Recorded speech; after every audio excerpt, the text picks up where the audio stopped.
नमस्कार, आप देख रहे हैं लोक टीवी। मैं आपके साथ हूं प्रशांत त्रिपाठी। लोक टीवी के खास प्रोग्राम जनप्रतिनिधियों से बात के क्रम में आज हमारे साथ मौजूद हैं फूलपुर संसदीय क्षेत्र से सांसद श्रीमती केसरी देवी पटेल जी, जिनसे हम उनके विकास के विभिन्न मुद्दों पर चर्चा करेंगे। उनके संसदीय क्षेत्र में चल रही विभिन्न परियोजनाओं पर बात करेंगे, साथ ही सरकार की 9 वर्ष की उपलब्धियों पर बात करेंगे। के क्रम में कहा कि आप एक महिला सांसद हैं, तो कहीं न कहीं एक महिला को विकास की मुख्य धारा में आने में बहुत सारी चुनौतियों का सामना करना पड़ता है। आप एक आम महिला थी, आज आप एक सांसद हैं, तो क्या किन किन चुनौतियों का सामना करना पड़ा आपको यहाँ तक पहुँचने में? देखिए, जब पंचायती राज व्यवस्था लागू हुई, जो महिलाएं शोषण होती हैं और किसी के आसपास सुख दुख में सम्मिलित होती हैं, तो लोग सोचते हैं कि आगे कुछ करेगी। हाँ। फिर आसपास के लोगों ने ही, सहयोगियों ने ही, परिवार के लोगों ने राजनीति में लाने का ये अवसर सोचा था। हाँ। उसमें हमने जिला पंचायत से शुरुआत की। अब तक भी मैम आपको बहुत सारी चुनौतियों का सामना करना पड़ा होगा। समाज की व्यवस्था ही ऐसी बनाई गई है, तो कौन कौन सी प्रमुख चुनौतियाँ आपको मिली इस क्रम में? देखिए, जब विपरीत सरकारें होती हैं, जब सरकारें बदलती हैं, तो ये दूसरे दल के जनप्रतिनिधियों को बहुत परेशान कर देते हैं। उत्तर प्रदेश में दूसरे पार्टी के जनप्रतिनिधि परेशान किया करते हैं, लेकिन उन चुनौतियों को हम कभी चुनौती नहीं माने।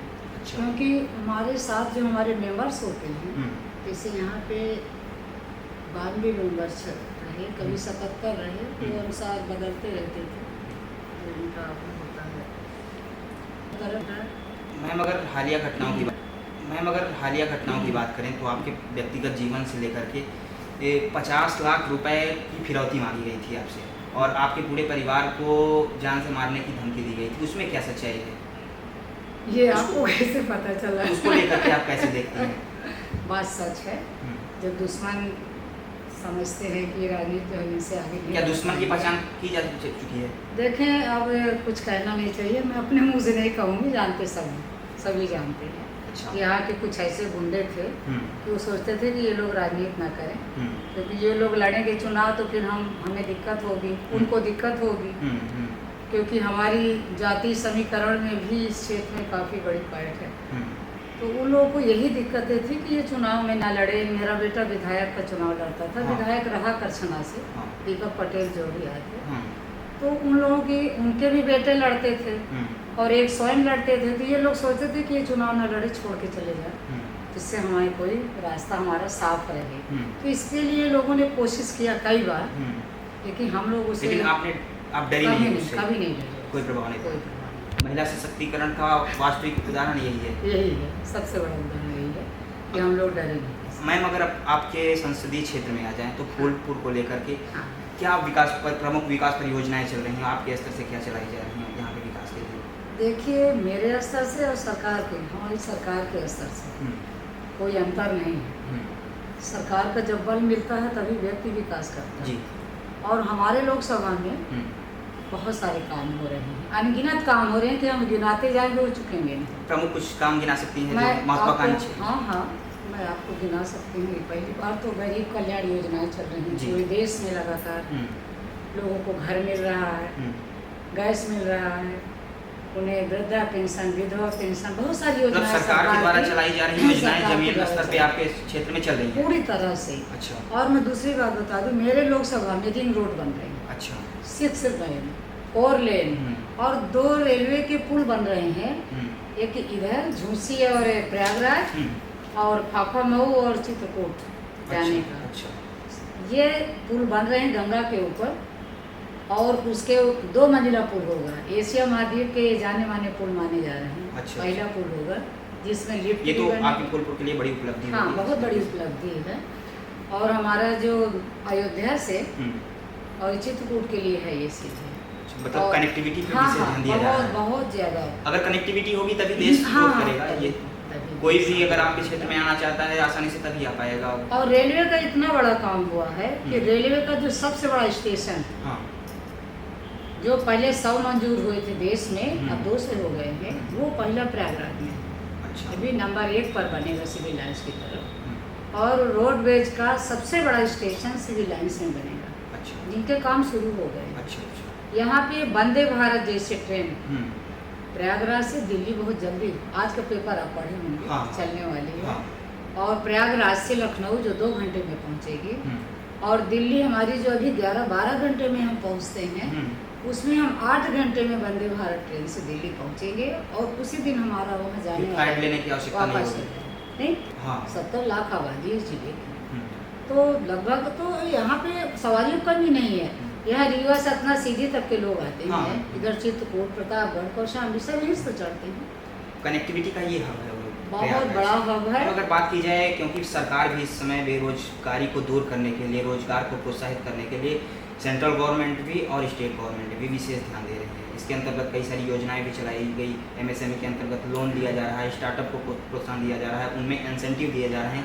तो क्या फूलपुर में भी इन सब लोग को लेकर हाँ, ऐसा प्रयास किया पूरी जा तरह से चला। हमारी महिलाएं, हमारी जो देश की आधी आबादी है, हम्म, जो हमारे प्रधानमंत्री जी का विजन है हम्म, कि देश की महिलाएं आगे आए, हम्म, तो हमें लगता है कि हमारी महिलाएं आज कई हजार NGO बना करके, हम्म, और उसके माध्यम से वो कोई सब्जी विक्रेता है, कोई चप्पल बना रहा, कोई परचून की दुकान रख रहा है, कोई सब्जी पैदा कर रहा है, बहुत सारे रोजगार हमारी महिलाओं के ग्रुप कर रहे हैं, ट्रेन कर रहे हैं। महिला स्वयं सहायता वाले हाँ, स्वयं सहायता समूह बना करके वो खुद कर खुद रहे करिए, हैं, अच्छी बात है ये। और भारी संख्या में। मैम, आपने लोकसभा में एक बात कही थी कि जो भी श्रमिक कोरोना काल में विस्थापित हुए हैं, उनकी स्किल मैपिंग कर करके उनको उचित रोजगार दिया जाए।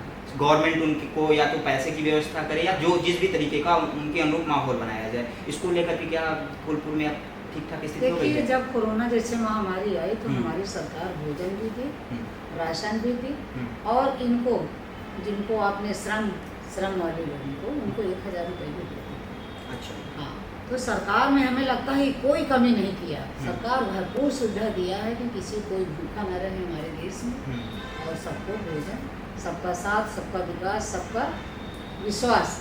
उन्होंने किसी जात धर्म के साथ ऐसा ये भी नहीं किया कि इसको न दिया जाए, सबको बराबर का हिस्सा दिया। अगर प्रयागराज को लेकर के बात किया जाए तो आप तो संसद में काफ़ी ज़्यादा एक्टिव भी रहती हैं, कई तरीके से की मांग भी उठाती रहती हैं।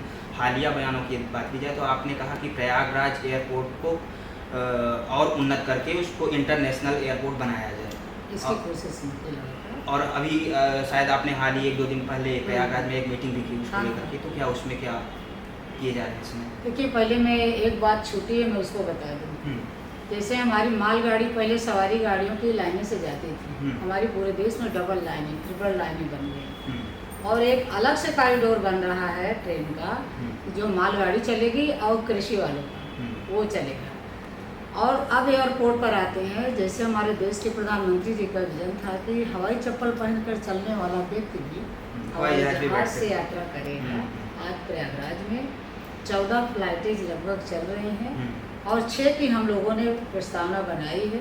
अब जा रहे हैं, फिर से माननीय मंत्री जी से मिलूंगी, और 1-2 फ्लाइट बहुत जल्दी हमारे यहाँ से चलेगी, और भर के जाती है और भर के आती है। सबसे बड़ी बात ये है। और अब हम लोग गंगा जल के लिए भी हमारी मीटिंग में चर्चा हुई है कि जो ले जाने वाले बाहरी लोग हों तो उसका पाइप बनेगा हमारे NGO के माध्यम से, महिलाओं के माध्यम से। अच्छा, महिलाएं उसमें सहभागिता करेंगी। अगर आपके और बयानों की बात की जाए तो आप धर्म को लेकर बहुत ज़्यादा सेंसिटिव रहती हैं। आपने संसद में भी कहा कि जो भी धार्मिक स्थल सेना के नियंत्रण में है उसको जो है आम व्यक्तियों के लिए सुलभ बनाया जाए। साथ ही आप मार्ग शीर्ष शुक्ल एकादशी इसको लेकर के कहा कि कुछ बयान दिया था, मुझे एग्जैक्ट नहीं याद आ रहा है। उसमें क्या, अच्छा, उसमें क्या कुछ? देखिए, उसमें जो हम मांग किए थे वो रखा होगा, वहाँ रखा होगा दिल्ली में। अच्छा, पेपर्स हम आपको दिखाएं, बहुत अच्छा मेरे पास था, लेकिन अच्छा, बहुत अच्छा क्वेश्चन था। उसे लोकसभा अध्यक्ष जी ने उसका वो मुझसे मंगवाया था, फिर मैं भिजवाई थी उनके पास। वो बहुत अच्छा क्वेश्चन था, और यहाँ के जो हमारे बहुत ही प्रबुद्ध जन है, वो उस दिन के जयंती या छुट्टी कुछ के इसके लिए मांग किया था। तो यहाँ के जो बहुत ही प्रबुद्ध हैं उन लोगों ने मुझे बनाकर उसको दिया था कि आप इसको क्वेश्चन बताइए। हाँ, इसके लिए बहुत अच्छा काम है।